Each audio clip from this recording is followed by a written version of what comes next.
Traffic মোড় ও পুরাতন ব্রিজে যানজটের সমাধানহীন গাইবান্ধা দুর্ভোগ শহরবাসী। বিস্তারিত দেখুন মোহাম্মদ শুভ ইসলামের ক্যামেরায় জাহিদুল ইসলামের প্রতিবেদনে।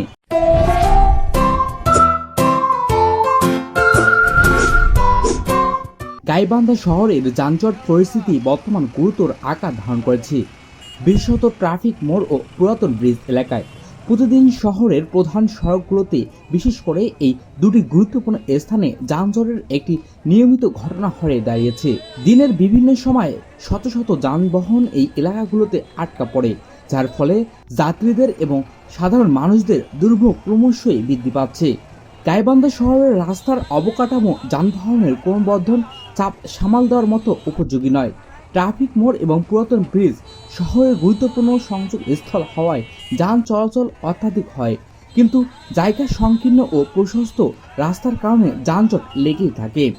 শহরের ট্রাফিক নিয়ন্ত্রণ ব্যবস্থা দুর্বল এবং অপরিকল্পিত যানবাহন চলাচল এই সমস্যাকে আরও তীব্র করে তুলেছে।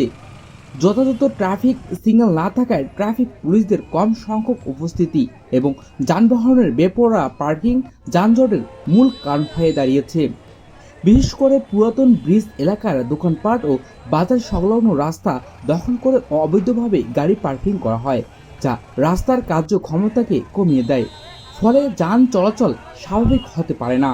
প্রতিদিন শহরে নানান ধরনের ছোট বড় যানবাহন চলাচল বাড়ছে। ব্যাটারি চালিত রিক্সা, মোটরসাইকেল, প্রাইভেট গাড়ি এবং পণ্যবাহী ট্রাকের অনিয়ন্ত্রিত চলাচলে পরিস্থিতিকে আরও জটিল করে তুলেছে।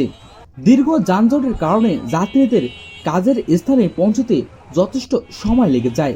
চিকিৎসা ব্যবস্থা ও শিক্ষা সংক্রান্ত কাজে সময়মতো পৌঁছতে না পারায় জনজীবন অনেকাংশ প্রভাবিত হচ্ছে। ব্যবসা ও পণ্য পরিবহনে বিলম্ব কারণে স্থানীয় অর্থনীতি নেতিবাচক প্রভাব পড়ছে। পণ্য সরবরাহে বিলম্ব হলে ব্যবসায়ী ক্ষতিগ্রস্ত হচ্ছেন। সঠিক ট্রাফিক ব্যবস্থাপনা ও প্রয়োগ করা গেলে যানজট কিছুটা কমানো সম্ভব। ট্রাফিক পুলিশদের প্রশিক্ষণ ও উপস্থিত বাড়ানো উচিত। পুরাতন ব্রিজ এবং ট্রাফিক মোড় এলাকায় রাস্তাগুলোতে পুনর্গঠন এবং প্রশস্ত করার পদক্ষেপ নেওয়া দরকার। অবৈধ পার্কিং বন্ধ করতে নিয়মিত নজরদারি বাড়াতে হবে এবং কঠোর ব্যবস্থা গ্রহণ করতে হবে। গাইবান্ধা শহরের এই যানজট সমস্যায় দ্রুত সমাধান না হলে জনজীবন আরও দুর্ভোগের শিকার হবে এবং শহরের স্বাভাবিক কার্যক্রম দীর্ঘমেয়াদী প্রভাব ফেলবে।